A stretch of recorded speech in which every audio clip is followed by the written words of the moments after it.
noticed. Hello, my name is Paige Williams, and I'll be doing a head-to-toe assessment on my patient today. So can you tell me your name and date of birth? Brandy Clevenger, 9/13/94. And can you tell me the date Sunday, and approximately what time it is? 7-ish, And also why you're here. because you made me. Okay, so she's alert and oriented ×4. Can you tell me any medical problems that you have? I take medicine for anxiety and depression. Okay, so now I'm going to be inspecting and feeling around on your scalp for any kinds of masses or anything like that. Which I don't feel any. Okay, and then I'm going to be inspecting for any kind of lesions or anything like that in your hair or any kinds of infestations. Okay. And then now I'm going to step over here and I'm going to be testing cranial nerve number 5. If you could clench your jaw. Okay, unclench it. Clench it again. Unclench it. And then if you could open your, there we go. She can open her mouth against resistance. So now I need you to blow out your cheeks. This is testing cranial nerve 7 too. Unpuff them. Blink your eyes really hard. Okay, smile. Frown. Okay, and that was all symmetrical, so her cranial nerve 7 is intact. So now I'm going to have you to shrug your shoulders against my resistance. Okay, and that is cranial nerve 11. So now I'm going to be using my pen light to inspect your eyes. So I'm going to stand in front of you. Just look straight. Okay. Okay, and they did dilate. So now I'm going to have you to follow this light as I bring it into your nose. Okay, and then I'm going to look down here in your eyes. Okay, and they are pink. So that's great. Now we're going to be testing her visual acuity. If you could step back on that tape. Let me open up this Snellen chart over here. Okay, and this is going to be cranial nerve number 2, her visual acuity. So if you could close one eye and tell me, read me the lowest line down that you can read. D-E-F. Okay, no, it doesn't. You can look just the lowest one that you can read is fine. Okay, F-E-L-O-P-E-D. Okay, and then cover your other side. F-E-L-O-P-Z-D. Okay, and then with both eyes. D-E-F-P-O-T-E-C. Okay, and then you can go ahead and come back and have a seat. And you can be facing me. I'm going to be doing the 6 cardinal fields of gaze. So just follow this.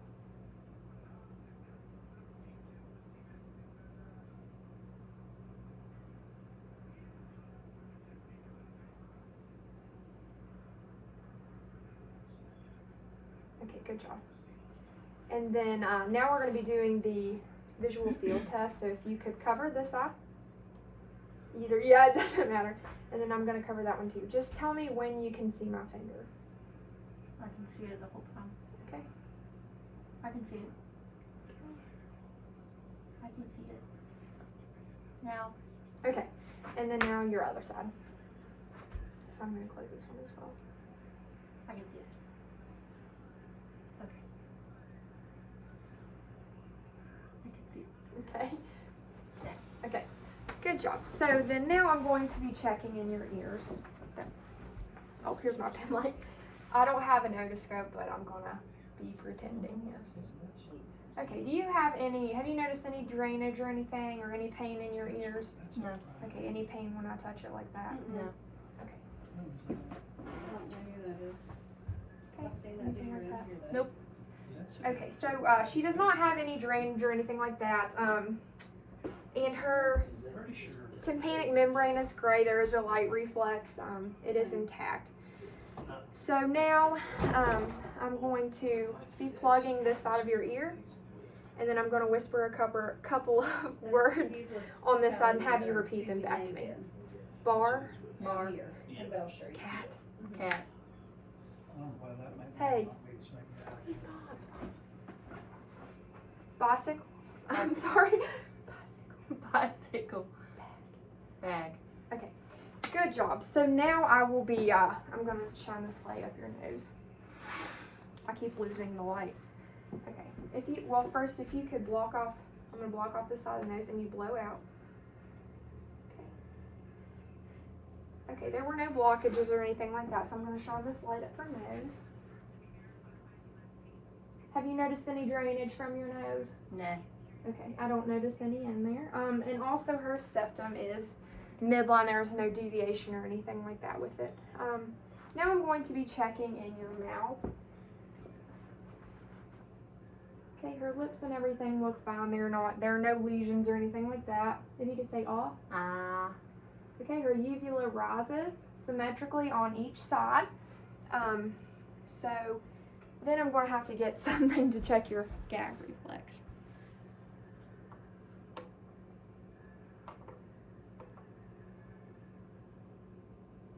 Okay, so if you can open your mouth. Okay, that was the gag. So that was cranial nerve 9, and then if you can swallow. And that was cranial nerve 10. So now if you can stick your tongue out and move it side to side, and that is cranial nerve 12 is intact. Okay, so now I need you to stand up so that I can listen to your chest. Okay, can you just breathe, take a deep breath for me? Okay, again. Okay, so your expansion is normal. And then are you having any tenderness or anything when I feel your back? No. Nothing like that? Even up here at the top? No. Okay, so I'm going to be listening to your lungs. I'm going to have you take a couple deep breaths for me. Okay, again. Okay.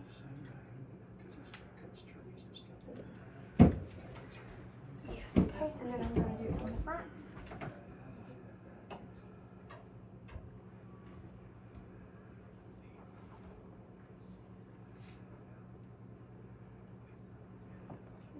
Up right here. Okay. Okay. So everything sounds good. If you could have a seat here.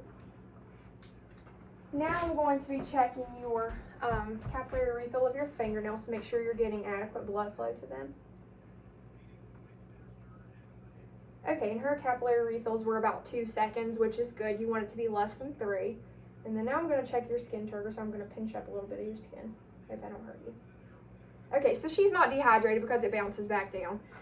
So then I'm going to be listening to your heart. If you could stand back up again for me. Okay. Aortic, pulmonic, tricuspid, mitral, and the point of maximum impulse.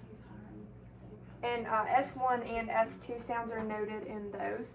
Now I'm going to be feeling some of her pulses. If you want to have a seat back down, you can. I hope they can. Yeah, you can sit right there. So I'm going to be feeling the brachial pulse. Okay, and then the radial pulse. I'm not going to actually assess it, but the femoral pulse is right here. If you can, yeah. The popliteal is right behind the knee. And I can feel it. Posterior tibial. I can feel it, and then I'm going to take your shoe off. And dorsalis pedis is right here on top. Okay, you can slip your shoes back on. And then for this portion of the exam, I'm going to be teaching you how to do a self-breast exam. For this exam, you want to do it around the same day every month, preferably a time where you can remember to do it. I'm actually going to take my jacket and my stethoscope off. Okay, so when you start, you want to be standing in front of a mirror, and you'll have your hands on your hips at first, and you look for any kind of dimpling, like an orange peel texture over your breast, and then any nipple retractions, like if your nipple goes in, that's something you would definitely want to report to your doctor. So after you do it like this, you want to lean down and look in the mirror, because sometimes that can bring it out of the tissue and make it more noticeable. And then you'll raise your arms in front of the mirror and look in the mirror to see if you see any of those things or anything that you feel should be reported to your doctor, like the orange peel appearance or any nipple retractions or any redness or any even obvious lumps that you see. So for the assessment part of the breast self-examination, you would want to be laying on your back, and if you're doing your right breast, you would put your right arm behind your head, and then you would put a pillow behind your back. And then there are two ways you can do it. You can do it in a circle around all of the breast tissue, and you would take your 2 to 3 fingers and do little circles all over the breast. And you want to make sure you're getting out under your armpit, all the way down to the breast tissue around here, back to your sternum, and up into this breast tissue as well. And then make sure you're overlapping in the circle, all the way around, even to the nipple, for any kinds of masses or anything like that. So that's what you want to do. Do you have any questions about that breast self-examination that you would do? And like I said, you would do it around the same time every month. So now I need you to lean back in the chair, and I'm going to look at your stomach here. So if you could pull this up. Okay, the skin characteristics look normal. She doesn't have any lesions or anything. She does have a scar from a previous surgery for pyloric stenosis when she was a child. I'm going to listen to her bowel sounds.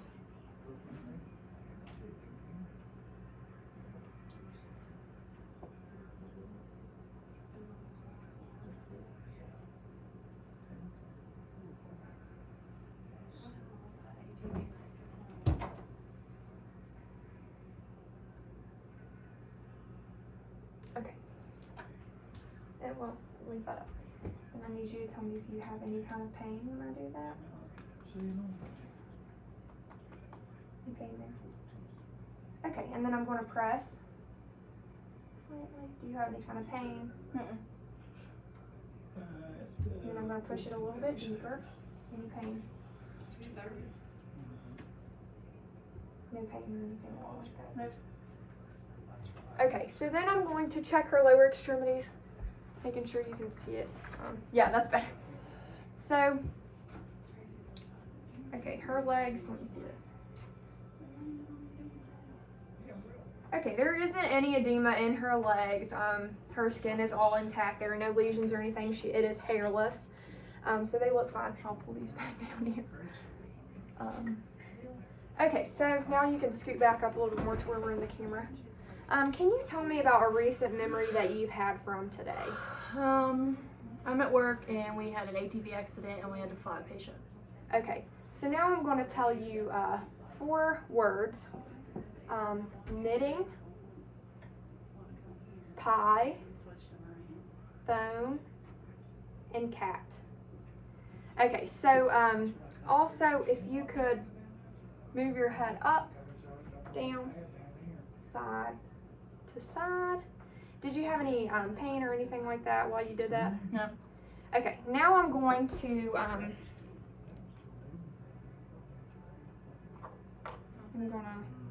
have you tell me, I have 3 objects. I'm going to have you close your eyes, and you can tell me if you think it's sharp, dull, or soft.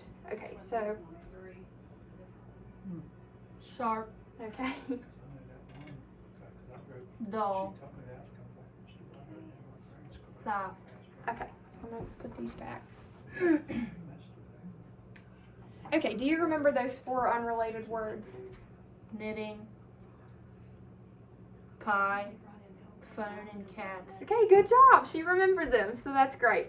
Now we're going to, I'm going to have you stand up, and I'm going to push this chair out of the way. Let me push it. Okay, so I'm going to have you stand beside me here. Well, yeah, that works.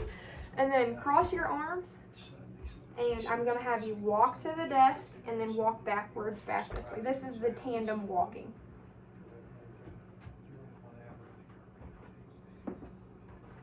Okay, and then now if you could stand beside of me right here. And this is the Romberg test, so I'm going to have you put your arms out. And then just know that I'm right here in case you go to sway or anything, I will catch you. But just close your eyes for me, and we want to check and make sure that you stay balanced. And there is no swaying of any kind. So now if you could, I'm going to have you have a seat again.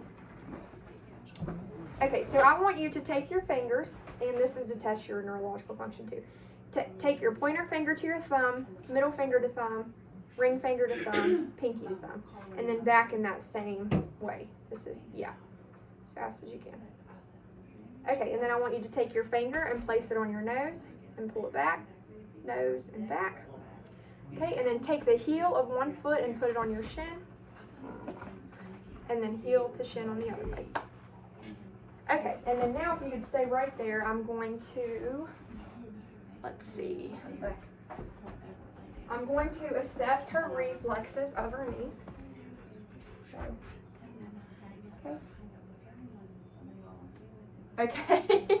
Hyper reflex. And then now I just want you to grip my hands tightly. Okay, and they are the same strength bilaterally, so that was good. So that concludes my head-to-toe assessment for the day. I'd like to thank my patient for doing this with me, and also thank you to Professor Mahoney for reviewing my video.